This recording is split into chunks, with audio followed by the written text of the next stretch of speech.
आत्ताच आम्ही लोकनेते स्वर्गीय अजितदादा पवारांचं स्मारक कोल्हापूरमध्ये व्हावं म्हणून राजाराम कॉलेजवर असलेली KSBPची जागा बघायला गेलो होतो. आदिल फरासेंची मला माझी भेट झाली. मुन्ना योगायोगानं खासदार मुन्ना माडिक तिथं आले होते, महापौर होते आणि अनेक नगरसेवक तिथं होते. मी म्हणालो की 2 दिवसात मी आणि चंद्रकांत दादा बसून आणि प्रकाश आंबेडकर बसून हा आपल्याला वाद मिटवला पाहिजे.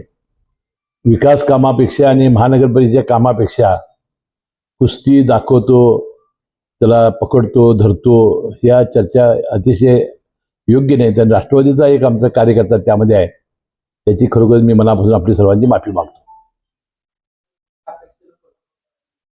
ठीक आहे, आता काही वाद झाले असतील, काय झाला असेल तो मिटवण्याचा आम्ही प्रयत्न करू आणि त्यांना समजून सांगू. आणि असं सारखं होणार असेल तर मग एकदा खासबाग मैदानामध्ये लावून टाकू.